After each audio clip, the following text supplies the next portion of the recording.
Today, we're going to be removing the 3 best players from every NFL team. Now, this is a list that's probably going to be pretty subjective, so don't absolutely crucify me in the comment section below, as I think if you ask 1,000 people what the top 3 players of each team are in their mind, I don't think you'd have a single person with the exact same list. So, with that being said, let's actually take a look at each team and which players we got rid of for all 32. With this Bears team, the first team, DJ Moore, Montez Sweat, and Jalen Johnson are going to be on my list. Obviously, they're not the highest overall players.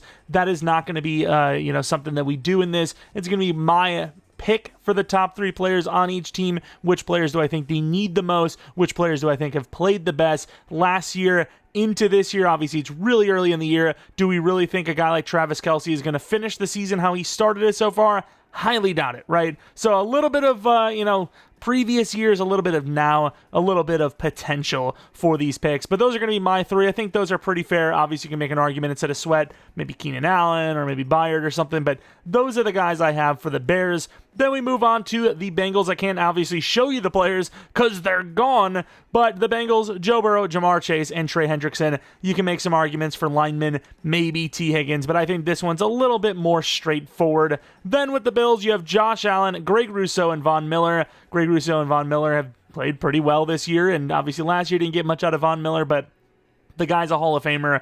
He's playing really well right now. You can make an argument for Milano, perhaps, but I think that 3 is also pretty secure for most people. And then we have the Broncos. This one was definitely a little bit harder. I have Quinn Miners, Patrick Surtain, and Cortland Sutton. There's obviously different arguments you can make for different players, but I think those are the unanimous top 3 players they have, I think. Garrett Bowles has also done it at a pretty consistently high level, but those are going to be my 3 guys for the Broncos. Then the Browns, Nick Chubb, he just hasn't really played a whole lot. Njoku's had a pretty rough start. And the Browns do have a lot of talent, despite the fact that they don't really play up to it super often. I actually went with Myles Garrett, Denzel Ward, and Joke for my 3. Definitely could have made a different player instead of Owusu-Koramoah, but I think he's just been consistently better than anyone else of the list. For that top 3. There's so many good players. You could easily argue Chubb, Cooper, Njoku, Bitonio, Teller, Newsome. Hell, you could even argue Zadarius Smith and Delpit, but those are going to be the top 3 for the Browns. The Buccaneers are another tough one because Antoine Winfield, Levante David, they've been great for this team for a while. Vita Vea's on that list. Jamel Dean is constantly ascending, but for this list, I have Tristan Wirfs, Mike Evans, and Chris Godwin. I think Chris Godwin and Mike Evans have done it at a really high level for longer than the other players that we could have maybe argued here. Sure, Levante, but he has, been a little inconsistent at times. But those are going to be the lists for the Buccaneers. I feel like I have to make a case for all of these, but at the end of the day, it's my video, it's my list. Sue me. Please don't. I can't afford a lawyer. I could, but it's probably going to be, like Saul, But the Cardinals is another team that's kind of tough because as much as James Conner is not the fastest guy in the world, he's been pretty consistent for them over the years as well. But for this Cardinals team, we went with Budda Baker, Marvin Harrison Jr., and Kyler Murray. Obviously, Kyler Murray's had a great start to the year. There's other arguments to be made, but I like that 3 for the Cardinals. And now I'm going to kind of quick fire them a little bit more instead of just making an argument for each one. Let me know in the comment section below if there's players you think that should have been on the list instead of, or I guess technically should have been removed from the list instead of the guys that I chose. You could easily make a case for a lot of different teams. But for the Chargers, we have Slater, Khalil Mack, and Joey Bosa. We now move on to the Chiefs, where it's Mahomes, Kelsey, and Chris Jones. The Colts, where it's Quentin Nelson, DeForest Buckner, and Jonathan Taylor. The Commanders, Terry McLaurin, Jonathan Allen, and Sam Cosmi. The Cowboys, Micah Parsons, CeeDee Lamb, and Zach Martin. The Dolphins are going to be Tyreek Hill, Jalen Ramsey, and Terron Armstead. The Eagles was definitely a really tough one as well, but we ended up going Lane Johnson, A.J. Brown, and Devontae Smith. I know Barkley's had a great start. I know Mailata's a great player. I know Dallas Goedert had an insane game, but that's going to be the 3 for the Eagles. The Falcons, I think, is not too hard. Jesse Bates, Lindstrom, and Terrell. The Niners is another tough one, but I ended up going with, the guys that have been a little more consistent. Trent Williams, Nick Bosa anyways, and Fred Warner. Of course, CMC. Of course, George Kittle. But the injury of Christian McCaffrey, we've seen that a lot through his career so far.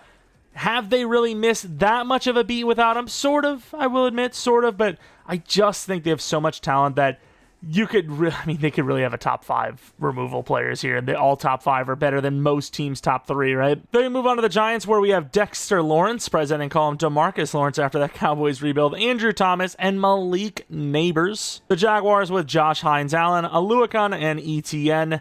The Jets with Gardner, Quinnen Williams, and Aaron Rodgers. The Lions with Amon-Ra St. Brown, Penei Sewell, and Hutchinson, who I'm really surprised is only an 88 overall in the game still, by the way. I don't know what they're doing there. The Packers are Jair Alexander, Rashawn Gary, and Jordan Love. The Panthers are Derek Brown, J.C. Horn, and Robert Hunt. The Patriots with Jabril Peppers, Jonathan Jones, and believe it or not, Hunter Henry. The Raiders with Max Crosby, Devontae Adams, and Colton Miller. The Rams with Cooper Kupp, Puka Nacua, and Matthew Stafford. The Ravens with Lamar Jackson, Roquan Smith, and Derrick Henry. The Saints with Demario Davis, Olave, and Tyrann Mathieu. The Seahawks with Tariq Woolen, Geno Smith, and Kenneth Walker. Another really tough list for me. The Steelers with TJ Watt, Minkah Fitzpatrick, and Mr. Hayward. The Texans with Nico Collins, Stephon Diggs, and CJ Stroud. Another one that had a couple of guys that were kind of tough for me to decide on. The Titans with DeAndre Hopkins, Jeffrey Simmons, and then, believe it or not, Ryan Stonehouse.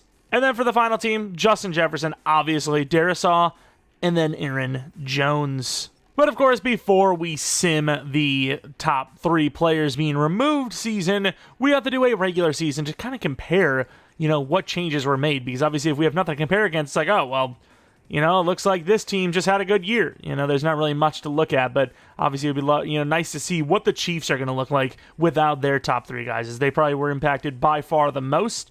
And obviously to do that, we're going to have to sim this season, so let's do that real quick. And here we go. This is at least the NFC side. Looking at all of the teams here, does anyone really surprise me? It's going to be tough because the NFC North does look on paper right now to be a very good division. The Bears look like the worst team, but not a team that can't get out of their slump. They haven't been so disgustingly bad that, you don't feel like they have a chance. I think if they can, fix their offensive line issues, instill maybe a quicker pass offense, maybe they can turn it around at least on offense because their defense looks pretty good. But Detroit being on the bottom of that list does seem a bit off. Looking at the NFC West, I mean, another tough one where you have some really tight divisions that have all these really good teams, and you have the NFC South where it's like, okay, I mean, they've got some teams that can definitely surprise. Like the Saints have had a crazy start of the season. The Buccaneers have had some games. The Falcons don't look absolutely terrible. But yeah, this, doesn't really surprise me too much, right? I feel like the Lions are maybe lower than you would expect, but outside of that, that's not really, it's not too bad. And then, of course, I hate that you can't look at that list in the same way for the opposite conference. You see the AFC North, the Browns, kind of fitting, I suppose. They just lost to the Giants after all. The rest of the division looking decent, I suppose. Kind of expected. The Bengals are off to a bit of a tough spot, start, but they've had some tough opponents. The rest, the Texans have been off to a slow start, but the Titans, they got to be the bottom of that division, right? They just do not look great. AFC East, I could see it. AFC West, kind of where I would expect it, I suppose. And then, that's pretty much that for the AFC. So there's the win-loss and all that kind of stuff. Let's take a look now at the stats and awards. All right, looking at the numbers, Mahomes, 51 touchdowns to 7 interceptions. Josh Allen, 38-14, 35-9 for Dak, 54-13 for Jared Goff, 38-10 for Joe Burrow. Will Levis, 30-13. I think Titans fans would love to see that. Kirk Cousins, 40-15. Falcons fans would love to see that as well. Rodgers, oh my God, yeah, they're not getting that in Sim. 48 touchdowns to 13 picks. Kind of ridiculous. Looking at the running backs, Najee Harris was the leading back. A little surprised to see that. 12 touchdowns. ETN, 1400 yards, 15 touchdowns. I might have to take some notes here, just so we kind of have like a like a Travis Kelce. So we have kind of like a baseline of like, okay, what were the comparisons? Because a lot of the players, a lot of the teams lost those players, if you will. But yeah, we might have to make like a little baseline here and take a look at what the replacements maybe did. Aluakon went 9 interceptions. It's really like all the players I chose actually did kind of go off, no? And of course, no one is surprised. Mahomes wins MVP. Of course, in this situation, Mahomes wouldn't win MVP, and it would have actually been Jalen Hurts as the league MVP, obviously, and there's a bunch of different players here.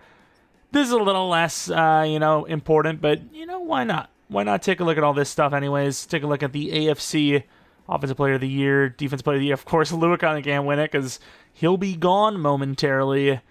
And then, yeah, Chris Jones, TJ Watt. A lot of the guys, like we talked about, a lot of the league's best players were the winners of those awards. Let's take a look at who wins the Super Bowl. Let's go straight on to the Super Bowl. If it's two teams or maybe at least one team that I'm not expecting to be here, maybe I go in, but we'll see. And of course, in this realm, it is the Chiefs and the Eagles. I'd be very, very shocked if the Chiefs still won or even made the Super Bowl or came close to it, losing the 3 players that they did. But obviously, we'll have to take a look in a moment with the sim, if it ever wants a sim. And we have the Chiefs winning the Super Bowl in this realm. Let's go to the other one. All right, here we go. Let's take a look at some of these changes. So the Dallas Cowboys obviously still kept some of their things intact, like quarterback. You still have DeMarcus Lawrence. But they did lose the number 1 spot. They were the number 1 team. They had the number 1 seed at 14-3. They now drop down to 12-5. The Eagles, however, they actually jump 4 overalls despite losing both of their wide receivers and their tackles. So the opposing competition must have played a pretty big factor as they, of course, improved. You, of course, have a big difference in Tampa going from 5-12 to 9-8. The Saints, they were 8-9. This time they're 8-9 as well, but they don't win the division. So they actually drop off because of the supporting talent getting better according to their, comparing to their talent, if you will. The Panthers end up making the playoffs. They were 6-11 before. The Niners, they actually improve 3 overalls, which is a little surprising because, they lost a lot of really good starting talent too. The Cardinals didn't really change too much. The Rams didn't really change too much. The Seahawks didn't really change too much. The Packers, they dropped 5 wins. The Vikings, they only dropped 2. The Bears, they drop 1. And then, of course, the Lions are improved by 2. But what I am getting out of this, it kind of feels like it's the schemes. It kind of feels like the schemes mean more than the actual players themselves. It really does. Now, we will look at the Chiefs, who still made the playoffs at 9-8, but that is a massive drop-off. They lost 6 wins on the season. The Ravens, I thought I seen them. They lost 5 wins. The Jets, who lost Rodgers, drop all the way down to 6-11. The Steelers, where the hell are they? They didn't really lose too much. They lost a lot of defense, if you will. But yeah, they lost less, in comparison to their, their competition. So they actually won 2 more games. Jaguars won 1 more game. The Bills only lost 1 game comparatively. The Dolphins were 3 better, which is a little surprising because you lose Tyreek Hill and Jalen Ramsey. The Bengals, obviously with their quarterback loss, probably going to drop down pretty hard here as they drop down to 7-10.